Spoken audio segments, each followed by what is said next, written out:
Yo, what is up guys? It's me, exactly. Dirk Nowitzki. He is probably one of the most respected players in NBA history. You know, he's the guy that really helped revolutionize the way the big men play today, because back when he first came into the league, it wasn't very common to see a 7-footer who could step away 25 feet from the rim and knock down shots with ease. And on top of that, he also has his patented unguardable turnaround high arcing fader. I mean, the man was so good that he led the Dallas Mavericks past the Miami Heat back in 2011 almost by himself. And that was a series in which no one predicted the Mavericks to win, since it was 3 superstars versus just one. I mean, the man is a legend, and he's a legend who is not too thrilled with the way some of today's greats are pooling talent on teams. Yep, when asked about the dominance of the Golden State Warriors yesterday, Dirk Nowitzki said this: "There's talent pooling going on now, and it takes away franchise players from other teams." Obviously referring to KD leaving OKC to going to Golden State.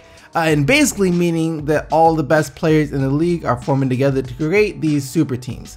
And Dirk frowning upon that is understandable. I mean, he's a guy that stuck with one organization his whole life. He did win 1 ring, which is a great accomplishment, made even greater by the fact that he didn't have to join another team to get it, or get franchise guys from other teams to help him get it. I mean, you can look at Jason Kidd and maybe a player like Sean Marion and say he had help. I mean, well, yeah, everyone has help, but Marion was never a franchise player, and Kidd's days of being a franchise player were long behind him. And Dirk could have easily won more than just 1 ring if he were to have left for the Spurs or the Lakers or any other team that was big in the West back then, or even just any team that was big in the NBA back then. I mean, he could have gone to any team and formed a super team, but he didn't. And on that note, some agent also came on and said that he believes that KD opened the floodgate to this kind of thing happening more often, where franchise players go to already well-established team to form these super teams. And just think about it, Dirk and the agent are really saying the same thing, just in different ways, and they're both 100% correct. For example, take the Cleveland Cavaliers right now. If they lose this final series to the Warriors, and it isn't very close, it ends in 4 or 5 games, what do you think is going to happen? Do you think the Cavs are just going to stand pat with the roster they have and try again next year? Maybe get rid of some of the role players they have now and bring in some different ones? No, of course not. They're going to try and bring in some more serious talent. There have already been articles written about the possibility of Paul George going to Cleveland in some type of trade involving Tristan Thompson, which of course would help them a ton in the matchup against the Warriors. And for the sake of this video, let's just say that them getting Paul George is enough, and it allows them to beat the Warriors in the 2018 NBA Finals. I mean, what do you think the Warriors are going to do?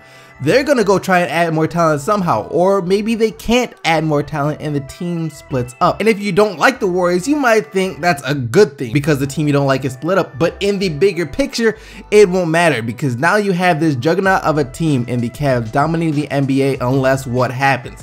Some other super team forms to take them down.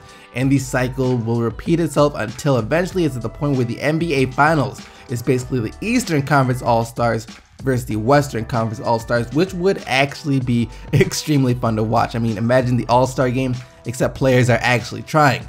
But besides those 7 games, or however many games the series might last, the NBA as a whole would suffer, because there will be really no point in the other 28 teams existing.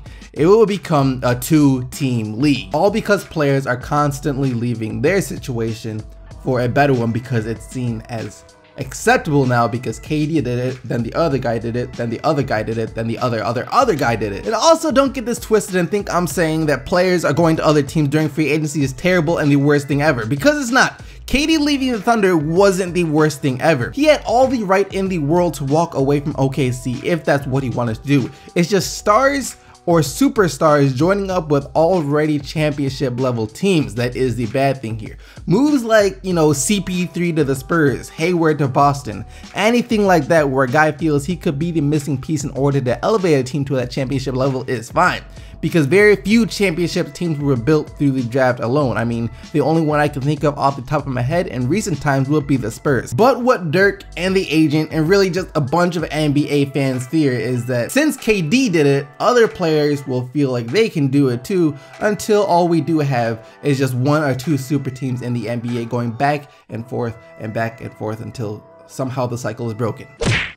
Markelle Fultz had his first meeting with the Boston Celtics yesterday. And according to him, it went just about as well as any Boston fan who wants to see Fultz lace up for them could have hoped it would have went. I mean, he wants to be there. Some people say it won't be good for him since he might not get as many minutes being a rookie on a mostly veteran team, but I wouldn't be too worried about that. I mean, Kawhi Leonard came up on a team with Tim Duncan, Manu Ginobili, and Tony Parker, and look how he turned out now. So if Fultz is as good as advertised, him getting minutes won't be a problem at all. And this is what Fultz said yesterday after spending the day with the Celtics. It almost feels like I belong here. My visit here was great. It was a good experience. First of all, I came here, did some medical stuff at the doctor's, a physical. I went out to eat later that night with Danny Ainge. That was a good experience. Just seeing the food and culture here. Got a good burger. And while we all know Fultz is going to be taken by Boston with that #1 pick, they still of course haven't ruled out other prospects like Fox, Jackson, Ball, and Tatum. As an organization, that would be ignorant to just be sold on Fultz already without taking a serious look at other top talents in the draft. But in the end, we all know it's gonna be Fultz. He said it almost feels like it's meant to be there because he already knows he is going to be there. Everybody knows he is going to be there. Just like everybody knows by now that the Sixers and the Kings look destined to make a trade on draft day. Not too long ago, we talked about a rumored trade in which the Sixers get Ben McLemore and the #5 pick, and the Kings get Okafor and the #3 pick because the Kings really want to draft DeAaron Fox. Well, now since the Kings have had their first meeting with Fox yesterday, and believe it or not, Fox actually wants to play in Sacramento, like he really likes it there, the Kings are now reportedly willing to give up the 5th and the 10th pick for the 3rd pick so they can get him. And I can't blame them. I mean, if you're the Kings and there's this young talented player who actually wants to come play for you, I mean, you better take that player and never let go. But then again, they did have this guy named DeMarcus Cousins who was in love with the city of Sacramento, and you don't get much more talented than he is, and we all know how that turned out. And on draft day though, if Sacramento calls Philly saying, we'll give you the #5 and the #10 pick for that #3 pick of yours, Philly will most likely definitely say yes, because whether they're looking at Tatum, Josh Jackson, or even Malik Monk, 2 of those 3 guys will still be available at #5. So you're basically getting the #10 pick for free. So that's winning. Oh no, this man isn't even 100% competent from the free throw line yet, and now he's talking about this. Last year, Dwight Howard hit the very rare midi jumper from time to time. I mean, he said he had worked on it during the summer of 16, but it wasn't consistent enough to be a huge part of his offensive game, which is why this concerns me a bit. I remember yesterday we talked about Hassan Whiteside saying that he will be shooting threes next year, and that surprised me since I don't think I've ever seen him take a single shot outside of the paint in his whole career. Well, he isn't the only one. Dwight Howard went on the jump yesterday and also said that he too will be shooting threes next year. So this summer, get the threes up, big fella. Get them I've been threes working up. a lot. All right. I've been working so far. Give us some hints. What have you been doing and with who? Well, I have this guy in Atlanta I've been working with. Okay. And I've been working on my threes, you know, really trying to add some range to my game. Okay. Which is going to be weird for people to see, I guess. Right. They're used to seeing me in the paint battling. But in order for me to play longer, I have to expand my game. Andre Drummond and DeAndre Jordan, is there anything you guys want to tell us? Because you are really the last 2 of the 4 that will complete this group that aren't shooting threes yet. But I don't know, maybe this will just be like his mid-range jumper, you know, where he has it and if he is wide open and there is absolutely no other play, no other better shot the team can find, he will take it and defenders will live with the outcome if he makes it. But it's not a huge part of his game. Hopefully it'll be the same with his new 30-point shot. But if he's really looking to extend his career though, making threes for him is gonna have to be more than just a once in a while thing. He's gonna have to show that he can make them on a consistent basis, because as it stands, his career is towards the tail end, let's just say, with his performance.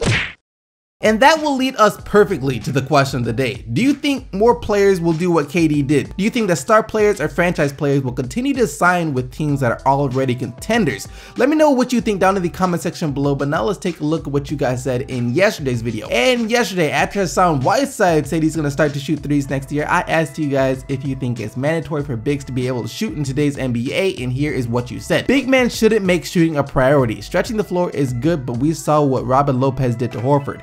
You should learn to grab rebounds and play defense, especially when they're switched up in a pick and roll. Having a big that can switch to pick and roll means that other teams won't be able to get open as much, so it cancels out the shooting, but Hassan is good enough at that stuff that the jumper won't hurt his game. No, I wish big men played like the 70s and 80s, just pounding the rock inside. I don't think it's necessary, like if you had insane athleticism of DeAndre Jordan or prime Dwight Howard to save you, but it helps space the floor if you can shoot threes. We're seeing the older centers start to pull up for threes, Marc Gasol, Brook Lopez, etc. Yeah, centers shooting threes is a trend that is only going to continue to grow, but I still think there is a huge need for guys who can do things in the paint as well, like get rebounds, catch lobs, putbacks, stuff like that, because players like that can punish teams for having big who aren't physically dominant. And a great example of this is Al Horford. You know, he can step away and shoot and stuff, but other big men absolutely dominate him down low and on the glass. So they gotta stay tough, but you know, just adding a bit of finesse to their game along the perimeter isn't a bad thing. Like I said, though, leave your answers for today's question of the day down in the comment section below. But other than that, thank you guys once again for watching the video. Hope you guys did enjoy it. If you did, don't forget to leave a like and subscribe for more daily NBA videos. And until tomorrow, keep getting the Bucks team STC, and I'm out of here. Peace.